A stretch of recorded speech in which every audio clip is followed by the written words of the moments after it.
les croisez parfois, ces machines de travaux publics, on n'imagine pas qu'elles doivent être réparées. Et ça, c'est un peu la spécialité de Philippe Papin. Bonjour Philippe Papin. Bonjour. C'est quoi votre cœur de métier en fait? Notre cœur de métier, c'est de vendre, de louer et de réparer ces gros matériels de BTP qui s'adressent également à l'industrie, à l'agro-industrie. Et pour cela, il nous faut différents outils, différents moyens, dont ces fourgons ateliers qui nous permettent d'aller sur site et d'être le plus rapidement possible opérationnel pour remettre en route ces matériels. Je crois que vous avez une trentaine de fourgons comme cela. C'est bien ça, 30 fourgons. Alors ça permet quoi? Ça permet une certaine réactivité, d'être un peu partout. C'est quoi l'idée? L'idée est d'avoir des fourgons qui, entre guillemets, circulent sur les 10 départements que nous couvrons et qui répondent aux appels des clients pour être rapidement sur site et limiter les immobilisations des matériels. Un mot encore sur cette entreprise. Je crois que ça fait quelques années déjà que vous êtes à la tête de cette entreprise. Racontez-nous un peu.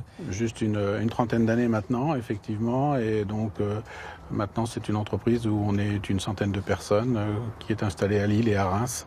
Et nous développons énormément maintenant, beaucoup plus aussi sur des activités locatives, puisque nos clients ont moins tendance à investir et plus à louer. Donc nous nous adaptons à la demande de nos clients. Qu'est-ce qui fait que ça marche? On nous parle tout le temps des entreprises qui périclitent un peu. Vous, c'est pas franchement votre cas. On a la chance d'avoir des partenaires constructeurs sérieux et également d'être dans des secteurs qui travaillons pas seulement sur le BTP ou sur l'industrie ou sur l'agro-industrie. Nous travaillons sur les 3 axes, ce qui fait qu'il y a toujours un secteur qui est porteur, même en cas de difficulté, ce qui nous a permis de passer les dernières crises et de continuer à se développer. Il y a aussi, on peut le dire, Monsieur Papin, un vrai savoir-faire français en la matière.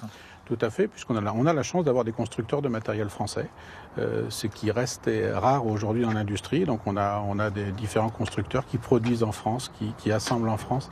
Et pour nous, c'est une vraie fierté d'avoir cette industrie et de la soutenir par le travail que nous réalisons sur le terrain. Il y a à côté de moi une pelle hydraulique et on va rejoindre Philippe Papin pour évoquer ce matériel. Qu'est-ce qui se passe au niveau de ce matériel? Pourquoi y a-t-il des hommes qui interviennent dessus?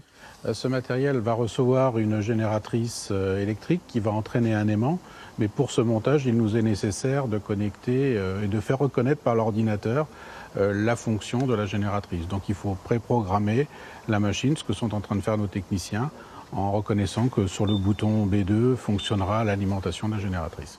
Donc ça, c'est aussi votre spécialité. Ça veut dire que vous intervenez sur ce matériel pour y faire quoi? Pour l'améliorer en quelque sorte? Pour ajouter une option supplémentaire qui n'a pas été mise à l'origine et un équipement spécifique qui répond à un nouveau besoin de l'utilisateur client. Alors, ce qu'on doit dire, c'est qu'on est vraiment sur un secteur porteur. Aujourd'hui, on recherche du monde. Je crois qu'au niveau national, on recherche vraiment beaucoup de monde dans cette filière. On recherche effectivement beaucoup de monde, 1500 personnes par an en France, chaque année. Et donc, sur nos régions Hauts-de-France et Nord-Pas-de-Calais, Champagne-Ardenne, ça représente à peu près 250 personnes. Est-ce qu'on peut dire un peu plus précisément, Monsieur Papin, le profil des gens qu'on va rechercher?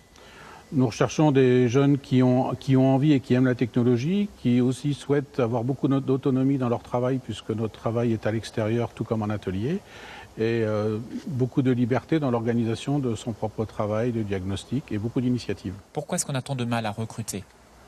Nous avons du mal à recruter aujourd'hui parce que nos filières sont considérées comme, entre guillemets, des exutoires, des voies de garage sur lesquelles on envoyait des gens en échec scolaire, ce qui n'est absolument pas le cas puisqu'on a besoin de gens brillants. Eh bien voilà Valérie, le message, je l'espère, est passé. Ce sont des filières qui recrutent, il ne faut donc pas hésiter à postuler.